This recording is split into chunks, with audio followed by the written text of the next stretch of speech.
Hi friends, YouTube ಚಾನಲ್ಗೆ ಸ್ವಾಗತ.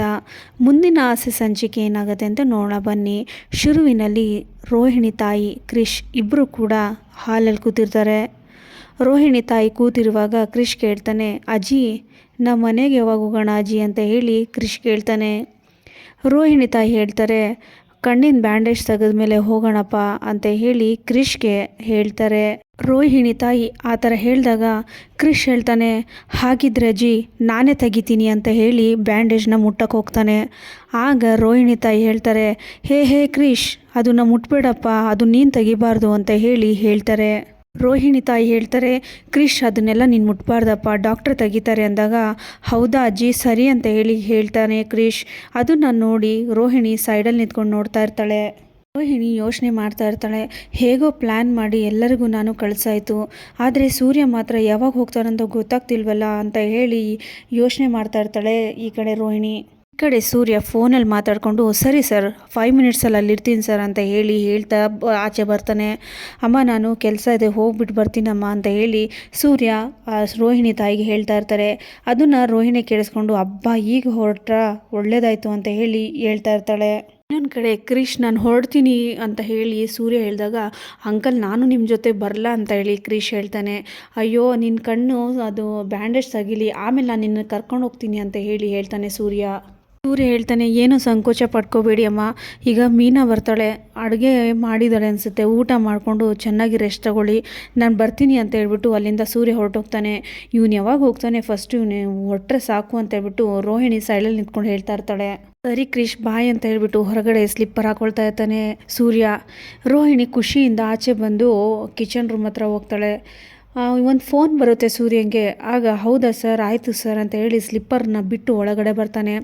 ರೋಹಿಣಿ ತಾಯಿ ಕೇಳ್ತಾರೆ, ಏನಪ್ಪ ಏನಾಯಿತು ಸೂರ್ಯ ಅಂತ ಕೇಳಿದಾಗ, ಇಲ್ಲ ಅಮ್ಮ ಕ್ಯಾನ್ಸಲ್ ಆಯಿತು, ನನ್ನ ಕಸ್ಟಮರ್ ಕ್ಯಾನ್ಸಲ್ ಮಾಡಿದರು ಅಂತ ಹೇಳಿ ಹೇಳ್ತಾರೆ. ಅದನ್ನು ಕೇಳಿಸ್ಕೊಂಡು ರೋಹಿಣಿಗೆ ತುಂಬಾ ಬೇಜಾರಾಗುತ್ತೆ, ಇನ್ನೊಂದು ಕಡೆ ಟೆನ್ಷನ್ ಆಗುತ್ತೆ. ಸೂರ್ಯ ಹೇಳ್ತಾನೆ, ಕ್ರಿಶ್ ಇವತ್ತು ನಿಮ್ಮ ಮಾಮಂಗೆ ಇವತ್ತು ಕೆಲಸ ಇಲ್ಲ, ನಾನು ಇವತ್ತು ನಿಮ್ಮ ಜೊತೆನೇ ಇರ್ತೀನಿ ಅಂತ ಹೇಳಿ ತುಂಬ ತಮಾಷೆ ಮಾಡ್ತಾ ಇರ್ತಾನೆ ಕ್ರಿಶ್ ಹತ್ರ. ಈ ಕಡೆ ರೋಹಿಣಿ, ನನ್ನ ಪ್ಲ್ಯಾನ್ ಎಲ್ಲ ಫ್ಲಾಪ್ ಆಗ್ತಾ ಇದೆಯಲ್ಲ ಅಂತ ಹೇಳ್ಬಿಟ್ಟು ಈ ಕಡೆ ಯೋಚನೆ ಮಾಡ್ತಾ ಇರ್ತಾಳೆ. ರೋಹಿಣಿ ಏನು ಮಾಡಬೇಕು ಅಂತ ಗೊತ್ತಾಗದೆ ಈ ಕಡೆ ಪೂಜಂಗೆ ಫೋನ್ ಮಾಡಿಬಿಟ್ಟು, ಪೂಜಾ ಮೀನಾ ಬಂದ್ಲಾ ಅಂತ ಕೇಳಿ ಹೇಳ್ತಾರೆ. ಇನ್ನೂ ಬಂದಿಲ್ಲ, ಇನ್ನೂ ಬರ್ತಾ ಇದ್ದಾರೆ ಅಂದಾಗ, ನಿಮ್ಮಮ್ಮ ಹೊರಟ್ರ ಅಂದಾಗ, ಇನ್ನೂ ಹೊರಟಿಲ್ಲ ಕಣೆ, ಈ ಸೂರ್ಯ ಎಂಥ ಟೈಮಲ್ಲಿ ಒಕ್ಕರ್ಸ್ಕೊಂಡಿದ್ದಾನೆ, ನಾನು ಆಗ್ಲೆಯಿಂದ ವೆಯ್ಟ್ ಮಾಡ್ತಿದ್ದೀನಿ ಕಣೆ, ಎಲ್ಲೂ ಹೋಗ್ತಾ ಇಲ್ಲ, ಕ್ಯಾನ್ಸಲ್ ಆಗಿದೆ, ಅವನಿಗೆ ಕಸ್ಟಮರ್ ಕ್ಯಾನ್ಸಲ್ ಮಾಡ್ತಾ ಇದ್ದಾರೆ ಅಂದಾಗ, ಸರಿ ನಾನೊಂದು ಪ್ಲ್ಯಾನ್ ಮಾಡ್ತೀನಿ, ನಾನು ನಮ್ಮ ಫ್ರೆಂಡಿಗೆ ಹೇಳ್ಬಿಟ್ಟು ಕ್ಯಾಬ್ ಬುಕ್ ಮಾಡಿಸ್ತೀನಿ, ಆವಾಗ ಅವ್ನು ಹೊರಟೋಗ್ತಾನೆ ಅಂದಾಗ, ಫಸ್ಟ್ ಆ ಕೆಲಸ ಮಾಡು ಅಂತ ಹೇಳ್ಬಿಟ್ಟು ರೋಹಿಣಿ ಪೂಜೆಗೆ ಹೇಳ್ತಾಳೆ. ಪೂಜಾ ಸೂರ್ಯಂಗೆ ಫೋನ್ ಮಾಡಿಬಿಟ್ಟು ಕ್ಯಾಬ್ ಬುಕ್ ಮಾಡ್ತಾಳೆ. ಎಲ್ಲಿಂದ ಯಾವ ಅಡ್ರೆಸ್ಸಿಂದ ಪಿಕಪ್ ಮಾಡಬೇಕು ಅಂದಾಗ ಅಡ್ರೆಸ್ನ ಹೇಳ್ತಾಳೆ. ಸರಿ ಅಮ್ಮ ನಾನು ಕ್ಯಾನ್ಸಲ್ ಮಾಡೋಕ್ಕಂತ ಹೋಗ್ತಾನೆ ಸೂರ್ಯ. ಆಗ ಹೇಳ್ತಾರೆ ರೋಹಿಣಿ ತಾಯಿ, ಇಲ್ಲಪ್ಪ ನೀನು ಹೋಗ್ಬಿಟ್ಟು ಬಾ, ನಾವಿರ್ತೀವಿ ಮನೇಲಿ, ನಾವು ರೆಸ್ಟ್ ತೊಗೊಳ್ತೀವಿ, ನೀವು ಹೋಗ್ಬಿಟ್ಟು ಬಾ, ನೀವು ಕ್ಯಾನ್ಸಲ್ ಮಾಡಿಬಿಡಿ ಅಂತ ಹೇಳಿದಾಗ, ಸರಿ ಅಮ್ಮ ನೀವು ತಪ್ಪು ತಿಳ್ಕೊಬೇಡಿ, ನೀವು ರೆಸ್ಟ್ ತೊಗೊಳ್ಳಿ, ನಾನು ಹೋಗ್ಬಿಟ್ಟು ಬರ್ತೀನಿ ಅಂತ ಹೇಳ್ಬಿಟ್ಟು ಹೇಳ್ತಾನೆ ಸೂರ್ಯ ಕೃಷ್ಣ ಮುದ್ದಾಡಿ, ಸರಿ ಅಮ್ಮ ನಾನು ಹೋಗ್ಬಿಟ್ಟು ಬರ್ತೀನಿ, ಕ್ರಿಶ್ ನೀನು ನಿದ್ದೆ ಮಾಡು, ರೆಸ್ಟ್ ಹೋಗು ಅಂತ ಹೇಳ್ಬಿಟ್ಟು ನಾನು ಬರ್ತೀನಿ ಅಂತ ಹೇಳಿ ಅಲ್ಲಿಂದ ಹೊರಟೋಗ್ತಾನೆ.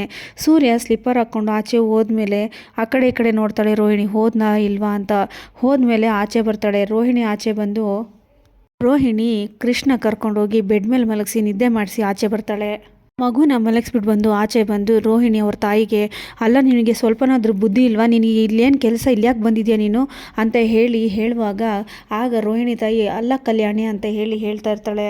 ರೋಹಿಣಿ ತಾಯಿ ಹೇಳ್ತಾರೆ, ಅಲ್ಲ ಕಲ್ಯಾಣಿ ನೀನು ಯಾಕೆ ನನ್ನ ಮೇಲೆ ಕೋಪ ಮಾಡ್ಕೋತಿದ್ಯಾ ಅಂದಾಗ, ಅಲ್ಲ ನೀನು ಸ್ವಲ್ಪ ಸಣ್ಣ ವಿಚಾರ ತಪ್ಪು ಮಾಡೋ ಬದಲು ನಾನು ಒಂದೇ ಸಲಕ್ಕೆ ಸಾಯಿಸ್ಬಿಡು ಆ ಕಡೆ ಅಂತ ಹೇಳಿ ಕೋಪ ಮಾಡ್ಕೋತಾ ಇರ್ತಾಳೆ ರೋಹಿಣಿ ತಾಯಿ ಹೇಳ್ತಾರೆ, ಅಲ್ಲ ನೀನು ಈ ಥರ ಕೋಪ ಮಾಡ್ಕೊಳ್ಳೋಕ್ಕೆ ನಾನು ಅಂಥದ್ದು ಏನು ತಪ್ಪು ಮಾಡಿದ್ದೀನಿ ಅಂತ ಹೇಳಿದಾಗ ರೋಹಿಣಿ ಹೇಳ್ತಾಳೆ, ಅಲ್ಲ ನಾನು ಏನು ಹೇಳಿದೆ ನಿನಗೆ, ಆಸ್ಪತ್ರೆಯಲ್ಲಿರು ಅಂತ ತಾನೇ, ಮನೆಗೆ ಬಾ ಅಂತ ಹೇಳಿದ್ನ ನಾನು ಅಂತ ಹೇಳ್ತಾರೆ. ರೋಹಿಣಿ ಹೇಳ್ತಾಳೆ, ನಾನೊಂದು ಸಂತೋಷವಾಗಿರೋದು ನಿನ್ನ ನೋಡಿ ಸಹಿಸ್ಕೊಳ್ಳೋಕ್ಕಾಗಲ್ವಲ್ಲ ನಿನಗೆ ಅಂತ ಹೇಳಿ ಬೈತಾಳೆ. ಅದಕ್ಕೆ ರೋಹಿಣಿ ತಾಯಿ ಕೋಪ ಮಾಡಿಕೊಂಡು, ಅದಕ್ಕೆ ನಾನು ಇಲ್ಲೇ ನನಗೆ ಬರಬೇಕು ಅಂತ ಆಸೆನಾ ನನಗೆ ಅಂತ ಹೇಳಿ ಬೈತಾರೆ. ರೋಹಿಣಿ ತಾಯಿ ಹೇಳ್ತಾರೆ, ನಾನೇನು ಮಾಡಲಿ, ಸೂರ್ಯ ಮೀನಾ ಏನು ಮಾಡಿದ್ರು ಬಿಡಲಿಲ್ಲ, ಫೋರ್ಸ್ ಮಾಡಿ ನನಗೆ ಕರ್ಕೊಂಬಂದರು ಅಂತ ಹೇಳಿ ಹೇಳ್ತಾರೆ. ಮೊದಲೇ ನೀನು ಈ ಊರಲ್ಲಿ ಬಂದಿದೆಯಾ ಅಂದರೆ ನನಗೆ ಭಯ ಆಗ್ಬಿಟ್ಟಿತ್ತು, ನೋಡಿದ್ರೆ ನೀನು ನಮ್ಮನೇಲೇ ಬಂದಿದ್ಬಿಟ್ಟಿದ್ಯಾ ಅಂತ ಹೇಳಿ ಹೇಳ್ತಾಳೆ ರೋಹಿಣಿ. ಈಗ ಸ್ವಲ್ಪನೂ ಗೊತ್ತಾಗಲ್ವಾ ನಿನಗೆ ಅಂತ ಹೇಳಿ ರೋಹಿಣಿ ಬೈದಾಗ ಆಗ ತುಂಬಾ ಕೋಪ ಮಾಡಿಕೊಂಡು ಹೇಳ್ತಾಳೆ ರೋಹಿಣಿ ತಾಯಿ, ಬಾಯಿ ಮುಚ್ಚೆ ಸಾಕು ಅಂತ ಹೇಳಿ ಬೈತಾರೆ. ಆಗ ಹೇಳ್ತಾರೆ ರೋಹಿಣಿ ತಾಯಿ, ನಾನೇನು ತಪ್ಪು ಮಾಡಿದ್ದೀನಿ, ಹೌದು ಎಷ್ಟು ವರ್ಷ ಅಂತ ಈ ಸುಳ್ಳು ಹೇಳ್ಕೊಂಡು ಓಡಾಡ್ತೀಯ, ಎಷ್ಟು ವರ್ಷ ಅಂತ ಈ ಥರ ಮಾಡ್ತೀಯ ಅಂತ ಹೇಳಿ ಬೈತಾ ಇರ್ತಾರೆ. ನೀನು ಎಲ್ಲರ ಹತ್ರನೂ ತಾಯಿ ಇಲ್ಲ, ನನಗೆ ಯಾರೂ ಇಲ್ಲ ಅಂತ ಸತ್ತೋಗಿದ್ದಾರೆ ಅಂತ ಹೇಳಿ ಎಲ್ಲರ ಹತ್ರನೂ ಓಡಾಡ್ತಿದ್ಯಲ್ಲ ನೀನು ಹೇಳ್ಕೊಂಡು ಅಂತ ಹೇಳ್ತಾರೆ. ನೀನು ಈ ಥರ ಹೇಳಿದ್ಮೇಲೆ ನಾನೇನಂತ ಮಾತಾಡಲಿ ಅಂತ ಹೇಳ್ತಾರೆ. ಹೌದು, ನೀನು ಯಾಕೆ ಇಲ್ಲಿಗೆ ಬಂದೆ ಅಂತ ಹೇಳಿದಾಗ, ಅಲ್ಲ ಕಣೆ, ಅಲ್ಲಿ ಕ್ರಿಶ್ಗೆ ಅಷ್ಟೊಂದು ಆಕ್ಸಿಡೆಂಟ್ ಆಗಿ ಅವನು ಹುಷಾರು ತಪ್ಪಿದ್ದಾನೆ, ಡಾಕ್ಟ್ರು ನೋಡಿದ್ರೆ ನೀವು ದೊಡ್ಡ ಆಸ್ಪತ್ರೆಗೆ ಕರ್ಕೊಂಡೋಗಿ ಅಂದರು, ನಾನು ಅದಕ್ಕೆ ಇಲ್ಲಿ ಬಂದೆ. ಈ ಕಡೆ ನೋಡಿದ್ರೆ ನೀನು ನಾನು ಆ ಮಗು ಬಗ್ಗೆ ಯೋಚನೆ ಮಾಡಲ್ಲ, ಇಲ್ಲ ನಿನ್ನ ಬಗ್ಗೆ ಯೋಚನೆ ಮಾಡಲ್ಲ ನಾನು ಅಂತ ಹೇಳಿ ಬೈತಾ ಇರ್ತಾರೆ. ನೀನೇನೋ ಎತ್ಬಿಟ್ಟು ಕೊಟ್ಬಿಟ್ಟು ಹೋದೆ, ನಾನು ಅವನಿಗೆ ನನ್ನ ಜೀವನೇ ಪಣ ಇಟ್ಟಿದ್ದೀನಿ, ಲೈಫ್ ಲಾಂಗ್ ನಾನು ಎಷ್ಟು ಇದು ನೋಡ್ಕೊಂಡಿದ್ದೀನಿ. ಇವತ್ತು ಸೂರ್ಯ ಮೀನಾ ಅಂತ ಬಂದು ನೋಡ್ಕೊಂಡಿದ್ದಾರೆ, ನೀನು ಒಂದಿನಾದರೂ ಬಂದು ಆ ಮಗುನ ನೋಡಿದ್ಯಾ ನೀನು ಅಂತ ಹೇಳ್ಬಿಟ್ಟು ಬೈತಾ ಇರ್ತಾರೆ. ನಾನಿದ್ದೀನಿ ಅಂತ ಆ ಮಗುನ ನೋಡ್ಕೋತಾ ಇದ್ದೀನಿ, ನಾಳೆ ನನಗೆ ಏನಾದರೂ ಆಯ್ತಂದರೆ ಆ ಮಗು ಗತಿ ಏನಾಯಿತು ಆಗುತ್ತೆ ಅಂತ ನಾನು ಎಷ್ಟು ಭಯ ಪಡ್ಕೊಂಡು ನಾನು ಇರ್ತೀನಿ ಗೊತ್ತಾ ನಾನು ಅಂತ ಹೇಳ್ತಾರೆ. ರೋಹಿಣಿ ಹೇಳ್ತಾಳೆ, ಅಮ್ಮ ನಾನಿದ್ದೀನಿ ಅಂದಾಗ ಇಲ್ಲಿದ್ಯಾ ಅವನಿಗೆ ಬಿಟ್ಟು ಅಂದಾಗ, ಎಲ್ಲಿ ನೀನು ಸ್ವಾರ್ಥಕ್ಕೋಸ್ಕರ ಎಲ್ಲಿ ಆಶ್ರಮಕ್ಕೆ ಸೇರಿಸ್ಬಿಡ್ತೀಯೋ ಅಂತ ಹೇಳ್ಬಿಟ್ಟು ನಾನು ಭಯ ಪಡ್ತಾಯಿದ್ದೀನಿ ಅಂತ ಹೇಳಿ ಬೈತಾರೆ. ಅವನಿಗೆ ಅತ್ತೆ ಅಂತ ಹೇಳ್ಕೊಟ್ಟಿದ್ಯಾ, ನೀನೇ ತಾನೇ ಎತ್ತಿರೋದು ಅವನಿಗೆ ಅಂತ ಹೇಳಿದಾಗ ರೋಹಿಣಿ ಹೇಳ್ತಾಳೆ, ಹೌದಮ್ಮ, ನಾನು 9 ತಿಂಗಳು ಒತ್ತಿರೋದು ನನ್ನ ಮಗನೇ ಅವನು ಅಂತ ಹೇಳ್ತಾಳೆ ರೋಹಿಣಿ.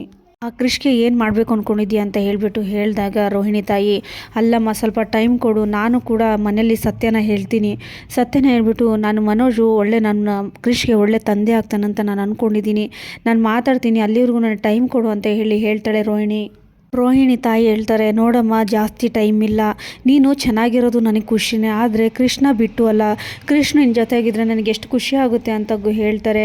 ಆಗ ರೋಹಿಣಿ ಹೇಳ್ತಾಳೆ, ಅಮ್ಮ, ನಾನು 9 ತಿಂಗಳು ಒತ್ತಿರೋದಮ್ಮ ನನ್ನ ಕ್ರಿಶ್ಗೆ, ನನ್ನ ಮಗ ಅವನು ಅಂತ ಹೇಳುವಾಗಲೇ ಕ್ರಿಶು ರೂಮಿಂದ ಎದ್ದು ಬಂದು ಕೇಳಿಸ್ಕೊತಾ ಇರ್ತಾನೆ.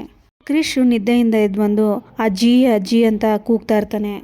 ರೋಹಿಣಿ ತಾಯಿ ಕೇಳ್ತಾರೆ, ಏನು ಕ್ರಿಶ್, ಏನಾದರೂ ಹೊಟ್ಟೆ ಹಸಿತಾ ಇದೆಯಾ, ಏನಾದರೂ ಊಟ ಬೇಕಾ ಅಂದಾಗ, ಇಲ್ಲ ಅಜ್ಜಿ, ನನಗೆ ಬೇಡ ಅಂತ ಹೇಳಿ ರೋಹಿಣಿ ಕೂತಿರೋ ಜಾಗದಲ್ಲಿ ಕ್ರಿಶ್ ಬಂದ್ಬಿಟ್ಟು, ಏನತ್ತೆ ನೀವು ನನ್ನ ಅಮ್ಮನ ಅಂತ ಹೇಳಿ ಕ್ರಿಶ್ ಕೇಳ್ತಾನೆ ರೋಹಿಣಿಗೆ. ನಿಜ ಹೇಳಿ ಅತ್ತೆ, ನೀವು ನನ್ನ ಅಮ್ಮನ, ಅಮ್ಮ ನೀನು ಎಲ್ಲಿದೆಯಾ ಅಂತ ಹೇಳಿ ಹುಡ್ಕೊಂಡು ಬರ್ತಾ ಇರ್ತಾನೆ ಕ್ರಿಶ್. ಅಮ್ಮ ನೀನು ಎಲ್ಲಿದೆಯಾ ಅಂತ ಹೇಳ್ಬಿಟ್ಟು ರೋಹಿಣಿ ಹತ್ರ ಹುಡ್ಕೊಂಡು ಹೋಗ್ತಾ ಇರ್ತಾನೆ. ರೋಹಿಣಿ ಕ್ರಿಶ್ ಅಳದ್ ನೋಡಿ, ಅಮ್ಮ ನೀನೇ ನನ್ನ ಅಮ್ಮ, ಹೇಳಮ್ಮ ಅಂತ ಹೇಳಿ ಬರುವಾಗ ರೋಹಿಣಿ ತಬ್ಕೊಂಡು ಅಳ್ತಾ ಇರ್ತಾಳೆ. ಕ್ರಿಶ್ ಹೇಳ್ತಾನೆ, ಅತ್ತೆ ನೀವೇ ನನ್ನಮ್ಮ ಅಂತ ಹೇಳಿ ತಪ್ಕೋತಾನೆ. ಹೌದು ಕ್ರಿಶ್, ನಾನೇ ನಿನ್ನಮ್ಮ ಅಂತ ಹೇಳಿ ಮುದ್ದಾಡ್ತಾ ಅಳ್ತಾ ಇರ್ತಾರೆ ರೋಹಿಣಿ. ಹೇಳ್ತಾಳೆ ರೋಹಿಣಿ, ಕ್ರಿಶ್ ನೀನೇ ನನ್ನ ಮಗಪ್ಪ, ನೀನೇ ನನ್ನ ಮಗ ಕಣೋ ಅಂತ ಹೇಳಿ ಮುದ್ದಾಡ್ತಾ ಇರ್ತಾಳೆ. ಒಂದು ಕಡೆ ಪೂಜಾ ವೆಯ್ಟ್ ಮಾಡ್ತಾ ಇರ್ತಾಳೆ, ಮೀನಾ ಇನ್ನೂ ಬಂದಿಲ್ಲ ಅಂತ ಹೇಳ್ಬಿಟ್ಟು. ಈ ಕಡೆ ತಿರ್ಗಿ ನೋಡಿದಾಗ ಮೀನಾ ಹೂ ತೊಗೊಂಡು ಬರ್ತಾಳೆ. ಪೂಜಾ ನಾನು ಬಂದೆ ಅಂತ ಹೇಳಿದಾಗ, ಬನ್ನಿ ಅಂತ ಹೇಳಿ ರೂಮಲ್ಲಿ ಕೂತ್ಕೊಂಡು, ನಾನು ಹೂ ಕಟ್ಟೋದು ಹೇಳ್ಕೊಡ್ತೀನಿ ಬನ್ನಿ ಅಂತ ಅವಳಿಗೊಂದು ದಾರ ಇವಳೊಂದು ದಾರ ತೊಗೊಂಡು ಹೂನ ಕಟ್ಟೋದು ಹೇಳ್ಕೊಡ್ತಾ ಇರ್ತಾಳೆ. ಈ ಕಡೆ ಪೂಜಾ ಹೂ ಕಟ್ಟೋದು ಹೇಗೆ ಅಂತ ಹೇಳ್ಬಿಟ್ಟು ಕಲಿತಾ ಇರ್ತಾಳೆ. ಮೀನಾ ಕೇಳ್ತಾಳೆ ಪೂಜೆಗೆ, ನೀನು ಎಷ್ಟು ವರ್ಷದಿಂದ ರೋಹಿಣಿ ಫ್ರೆಂಡು ಅಂದಾಗ, ಚಿಕ್ಕ ವಯಸ್ಸಿಂದನೂ ಅಂತಾಳೆ. ಅಲ್ಲ ಅವರಪ್ಪ ನೋಡಿದ್ರೆ ಮಲೇಷ್ಯಾ ಅಂತಾರೆ, ನೀನು ನೋಡಿದ್ರೆ ಇಲ್ಲಿ ಅಂತೀಯ, ಹೇಗೆ ಅಂತ ಹೇಳಿದಾಗ, ಇಲ್ಲ ಅವರಪ್ಪ ನಮ್ಮಪ್ಪ ಇಬ್ಬರು ಫ್ರೆಂಡು, ಅವಾಗ ವೆಕೇಷನಲ್ಲಿ ಬರ್ತಾಯಿದ್ರು ಅಂತ ಹೇಳ್ತಾರೆ. ಸರಿ, ಅವ್ರ ತಂದೆ ಫೋಟೋ ಇದ್ದರೆ ತೋರಿಸ್ತೀರಾ ಅಂತ ಹೇಳಿದಾಗ, ಇವಳೇನು ಈ ಥರ ಫೋಟೋ ತೋರಿಸುವಂಥವ್ರಿಗೆ ಏನು ಮಾಡೋದು ಅಂತ ಹೇಳ್ಬಿಟ್ಟು ಪೂಜೆಗೆ ಏನು ಮಾಡಬೇಕು ಅಂತ ಗೊತ್ತಾಗದೆ ಯೋಚನೆ ಮಾಡ್ತಾ ಇರ್ತಾಳೆ. ರೋಹಿಣಿ ಹೇಳ್ತಾಳೆ, ಚಿಕ್ಕ ವಯಸ್ಸಿನ ಫೋಟೋ ಅಂದರೆ ಮೊಬೈಲಲ್ಲಿ ಇರುತ್ತಲ್ಲ, ತೋರಿಸು ಪೂಜಾ ಅಂದಾಗ, ಅಯ್ಯೋ ಏನಪ್ಪ ಮಾಡೋದು ಅಂತ ಹೇಳಿ ಇನ್ನೇನು ಏನಾದರೂ ಹೇಳಬೇಕು ಅನ್ನೋಷ್ಟೊತ್ತಿಗೆ ಬೆಲ್ಲಾಗುತ್ತೆ. ಡೋರ್ ಬೆಲ್ಲಾದಾಗ ಓಪನ್ ಮಾಡಿ ನೋಡಿದರೆ ಅಲ್ಲಿ ಮೇಕೆ ಮಂಜಣ್ಣ ಬಂದಿರ್ತಾರೆ.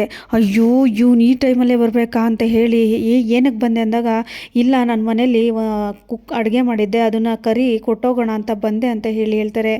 ಆಗ ನೀನು ಯಾಕೆ ಇಲ್ಲಿ ಬಂದೆ ಅಂತ ಹೇಳ್ಬಿಟ್ಟು ಹೇಳುವಾಗ ಈ ರೋಹಿಣಿ ಕೇಳಿಸ್ಕೊಂಡು, ಇದೇನೋ ರೋಹಿಣಿ ಅವ್ರ ಮಾವನ ವಾಯ್ಸ್ ಇದ್ದಂಗಿದೆ ಅಲ್ಲ ಅಂತ ಹೇಳ್ಬಿಟ್ಟು ಯೋಚನೆ ಹೇಳ್ತಾ ಇರ್ತಾಳೆ. ಇಲ್ಲಿಗೆ ಈ ಸಂಚಿಕೆ ಮುಕ್ತಾಯ ಆಗುತ್ತೆ ಫ್ರೆಂಡ್ಸ್. ನೋಡೋಣ ಮುಂದಿನ ಸಂಚಿಕೆಯಲ್ಲಿ ಏನೇನು ಆಗ್ಬೋದು ಅಂತ ನಾನು ತಿಳಿಸ್ತಾ ಹೋಗ್ತೀನಿ. ಯಾರ್ಯಾರು ನನ್ನ ಚಾನಲ್ ಸಬ್ಸ್ಕ್ರೈಬ್ ಆಗಿಲ್ವೋ ದಯವಿಟ್ಟು ಸಬ್ಸ್ಕ್ರೈಬ್ ಮಾಡಿಕೊಂಡು ಮುಂದಿನ ವೀಡಿಯೋಗಾಗಿ ಕಾಯ್ತಾ ಇರಿ ಅಂತ ಹೇಳ್ತಾ ಎಲ್ಲರಿಗೂ ಧನ್ಯವಾದಗಳು.